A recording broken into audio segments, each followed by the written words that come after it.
This is Jiro. Today his house is booked for the morning. He awaits his visitors, reminiscing of a past long gone but close to his heart.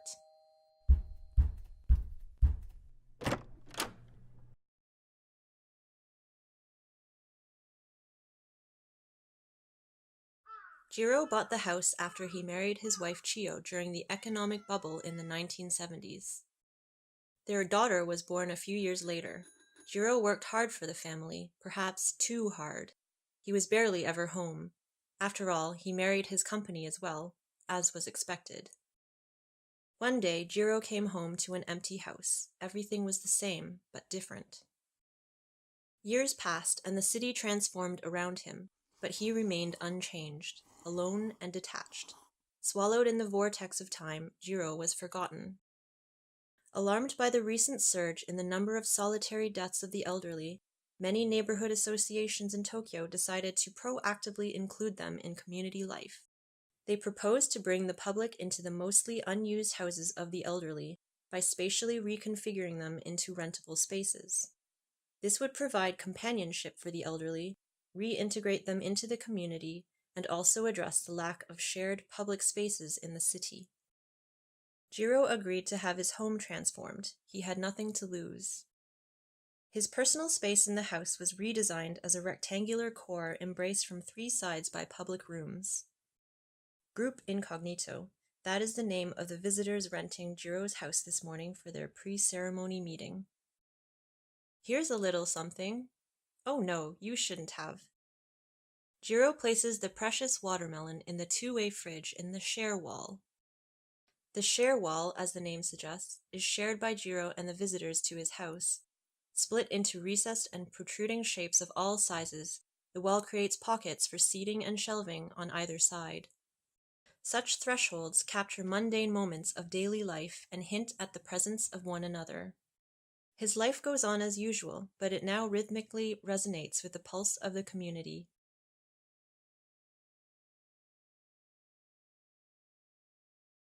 In exchange for using Jiro's house, aside from a little fee, the visitors help him out with a few errands or simply provide him company, a modest give and take. Jiro's house becomes the community's common ground, a negotiable platform, with Jiro at the center of it all.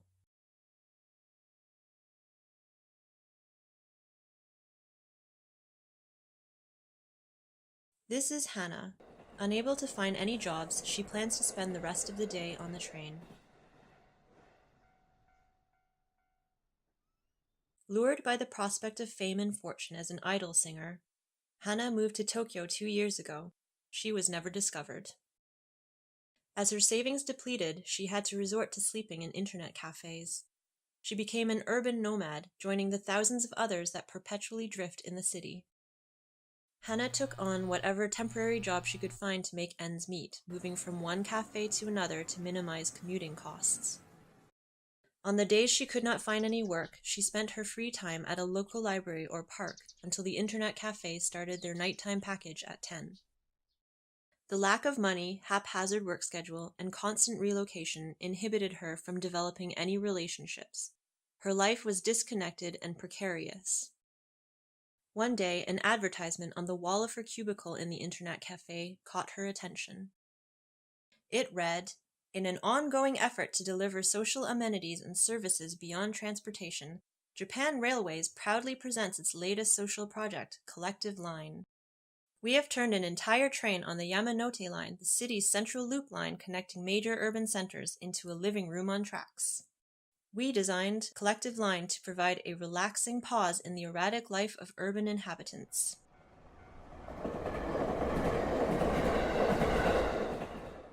The following day, Hannah rode the train. Then she rode it again and again, whenever she had free time. With no luck at finding a job today, here she is, waiting for the train.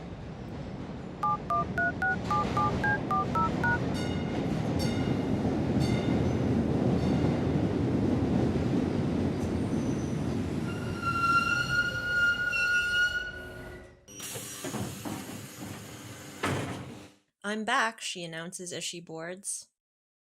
The train is comprised of 9 cars fitted with various programs: tatami room, storage, Garden. Each car offers a world of its own.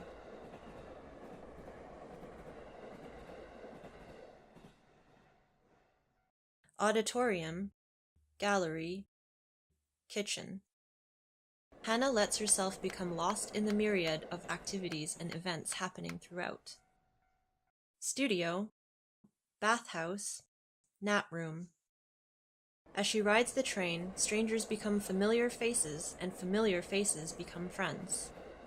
Round and round. Stringing together disparate points in the city, the train offers a common meeting point for the urban dwellers who are always on the go. A mobile stability. Here, the city's quintessential public infrastructure, a space of perpetual transience, is appropriated into a vessel for everlasting relations. The train is Hannah's home, her fellow riders, her family.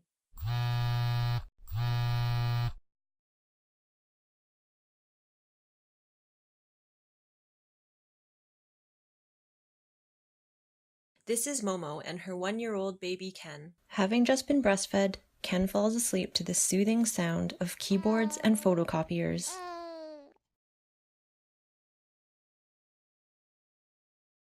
Six months into her pregnancy, Momo finally gathered up the courage to call her parents and tell them about her baby and the decision to raise him alone. They did not take it well. Haunted by the social stigma of being a single mother, Momo had no one to rely on.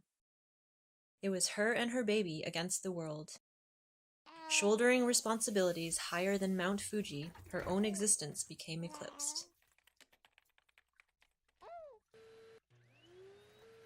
At the end of each day, she had little energy left for Ken. One day, after coming home exhausted as usual, she mindlessly turned on the TV. Next on the news, a publishing company is gaining popularity for its promotion of a healthier work-life balance for parents with infants. Their decision is a response to the growing number of single mothers who live in poverty. The company is partnering with Muji, the household store, which has recently introduced a line of furniture that flexibly accommodates spaces for work and childcare.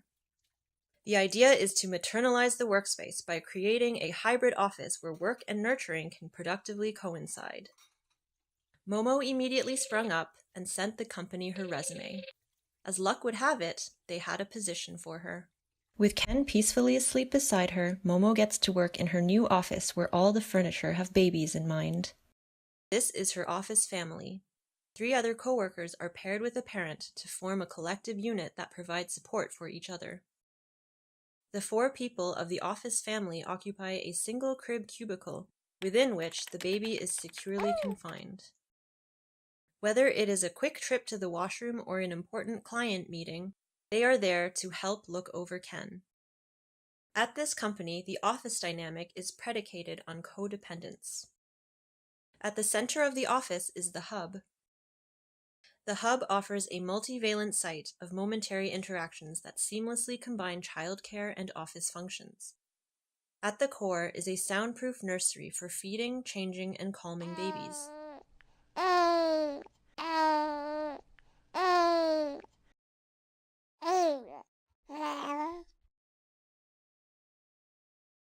The 4 sides accommodate various types of work-related tasks. Ken and the other babies offer a cathartic break in a sterile and stressful office environment, catalyzing positive coworker relations. Supported by colleagues who provide Momo a much-needed shoulder to rely on, the office becomes an extension of home.